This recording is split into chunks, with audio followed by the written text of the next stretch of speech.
I'm Dante Primo, professionally known as Primo Beats, operating out of Get Fresh Studios on the east side of Detroit.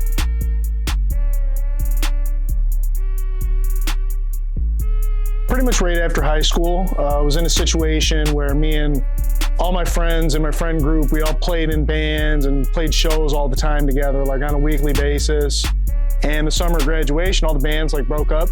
So I was hanging out with a couple of my friends, just smoking weed and stuff, and they were like, hey, we're doing this hip hop shit. You want to hear what we got going on? I'm like, yeah. So they played it for me, and my question was, where are you getting the background music, the beats? And one of my guys was like, well, I'm making it. I'm like, you got to show me how. He introduced me to Fruity Loops 4, gave me a nice cracked copy of it, and it was on from there. I was hooked.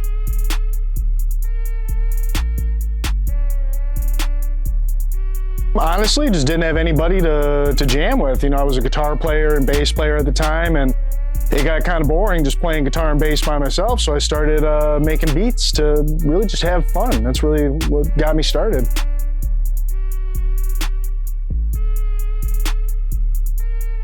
Just an internal drive. I come from a family of musicians. My parents raised me as working musicians, doing gigs 3, 4, 5, 6 nights a week. So it's always been around me, and I've always found myself gravitating towards playing instruments and music and stuff. So the drive is really just internal. I was just raised around it. It's just natural for me.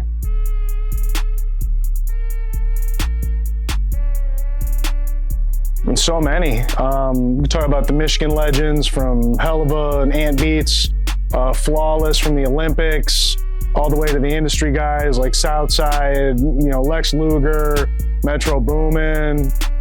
I mean, too many to name, honestly. Anybody that's moving and shaking and making some stuff that gets my head moving, what I'm saying, you're a hero to me.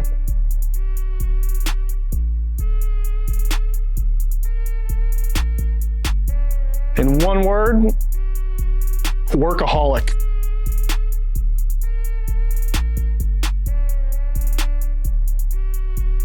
Oh, always melodies first. I mean, 1 out of 100 beats, I'll start with drums, but that's very, very rare. It's almost always melodies, usually a piano.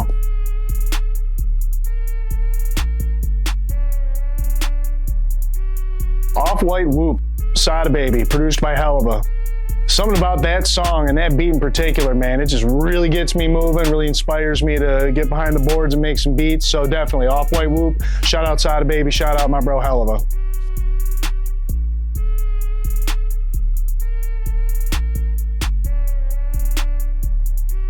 System of a Down, Toxicity, hands down.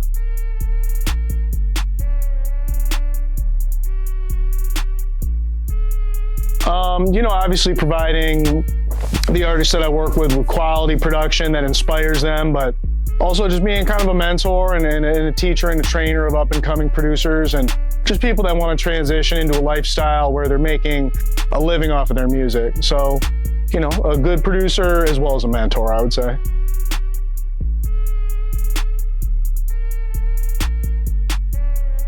I'm a firm believer that work ethic trumps talent 10 times out of 10. So I apply my work ethic, I apply my student mentality. I'm constantly craving new knowledge and techniques and just having a really good attitude about everything, rolling with the punches. So it's the holy trinity for me, your work ethic, your attitude, and your student mentality.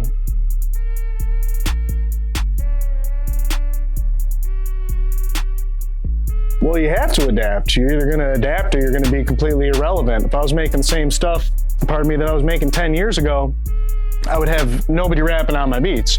You know what I mean? So you gotta keep your ear to the ground. You gotta see what's coming, but you also gotta really see and be aware of what's here and what's inspiring people and what's being consumed. That really drives my creation process a lot. So definitely staying contemporary and keeping up with the times while still paying homage and respect to, the foundations that built what I have today.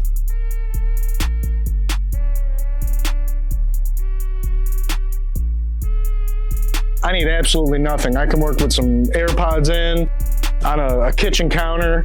I can work in my car. I can work in a bathroom. As long as I got somewhere to put my laptop and I can got my mouse and I got headphones, that's all I need. But as far as my clients, I love a comfortable environment that's welcoming, that's clean, that's private, so that they don't have to be looking over their shoulder or questioning the location that they're in. They can just create and have the utmost confidence that, you know, they're secure and it's a great space to create in. So it's not important for me, but it's important on behalf of my clients.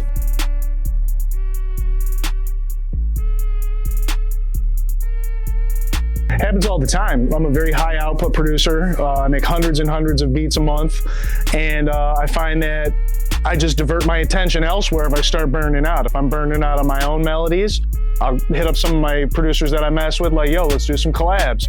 If I'm burning out on Detroit beats, I might make some Atlanta beats. I might do some Cali shit. I might do some Rage beats. If what I'm focused on is stagnant, I focus elsewhere. And that's how I get over my beat block every time.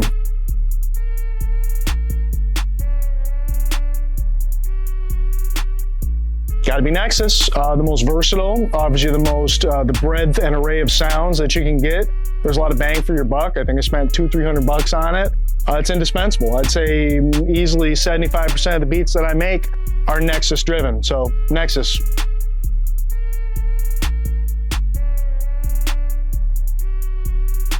Pray a lot, play video games, talk to my friends, cook, go out and eat, just, you know, normal people stuff. And also when I'm driving, I tend to listen to talk radio a lot as opposed to music, just so that when I hit the studio or wherever I'm going to create, I have a fresh mind. I don't have music on my mind. I'm starting from fresh.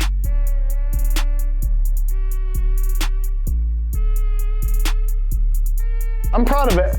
All my work, if I'm being really honest, but in terms of like a specific record that's crazy to me, Rio de Young OG, Chill Side, off of the Fiend Lives Matter EP.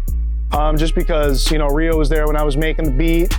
It was funny, he asked me, how are you feeling, you know, making this beat? I said, happy. He said, yeah, I'm gonna rap and try and make it kind of happy. I said, cool. You know, and I got to engineer and give my feedback, and obviously it made the album, and, you know, Free Rio, that was a really special one for me.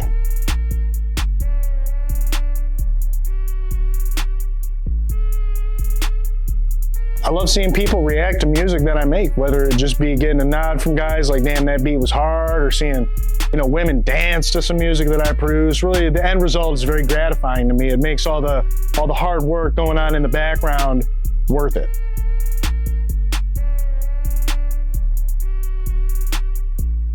Honestly, just the gatekeeping and the lack of people that are willing to teach, train, and mentor. You know, a lot of people withhold information so that they can make more money and hog the spotlight and this, that, and the other thing. And that's the polar opposite of how I operate. I want to teach, train, and enrich everybody around me. And I feel like there's a serious lack of that in the music industry, not just Detroit, but as a whole. So that's one thing that I loathe about the music industry.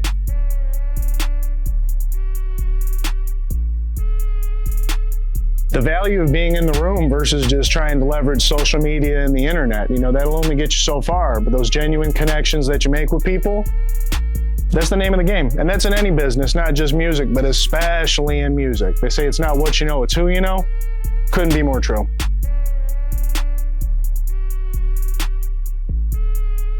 Probably GMAT Cash. Honestly, out of everyone that I've worked with, we've definitely we've accumulated the most views and streams. We've, you know, changed the name of the governor. We're the reason everyone calls her Big Gretch, and the buffs on Big Gretch. You heard what I'm talking about? So definitely GMAT Cash. Shout out to my brother GMAT.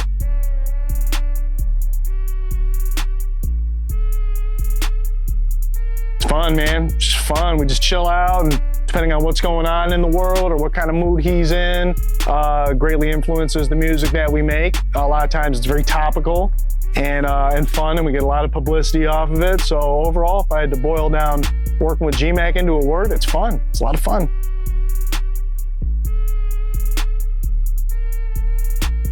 Well, presently, Babyface Ray, I made contact with him a few days back, sent him a pack of beats yesterday, so hoping that we can forge a really good, strong relationship through that.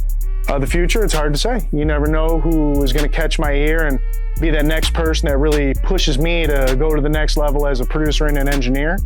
As far as the past, honestly, I've worked with them, and a lot of them are still here in the present, so can't really say too much about that.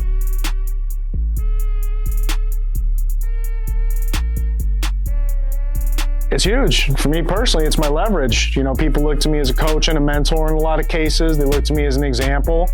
And if my social media, for instance, was nothing but beat snippets and check out my beats here and here's my beat store, it wouldn't attract as many people. They wouldn't be as interested in seeing what I got going on and what I got to say. And furthermore, my fan base would be constricted to strictly people that are consuming and using instrumentals. Whereas as it stands right now, my fan base is largely non-musicians, people that just enjoy my content and stuff that I got going on.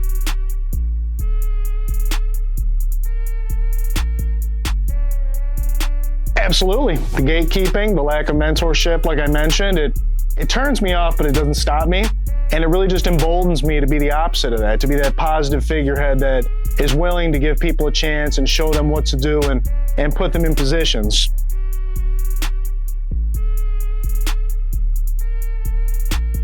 Low key, we changed what the people call the governor. You know, GMAC Cash and I are the reason that everyone calls Gretchen Whitmer Big Gretch. I can't name one other producer on the planet that changed the name of a political figure besides us.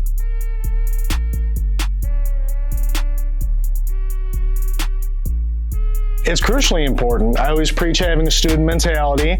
And as a teacher, student mentality is damn near twice as important, because if you can't learn and you're not open and you can't be a sponge, how can you impart that knowledge upon others? So anytime I have the opportunity to work with, train, teach, however you want to phrase it, I find that it enriches me and it helps me learn something about myself and my craft as well. So it's not important, it's the most important.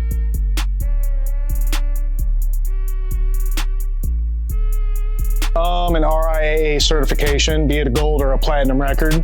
I definitely want to be the first one in the Primo family to bring one home.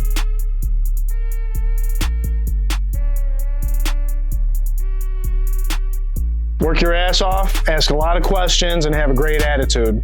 Work ethic, student mentality, attitude. That's the holy trinity right there. It'll take you places that you wouldn't even imagine.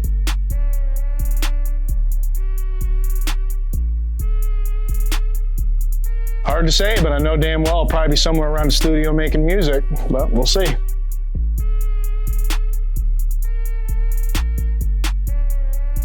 Once again, the Holy Trinity, man. Have a great work ethic, a student mentality, and a great attitude, and it'll take you far. It's Primo Beats, you little bitch.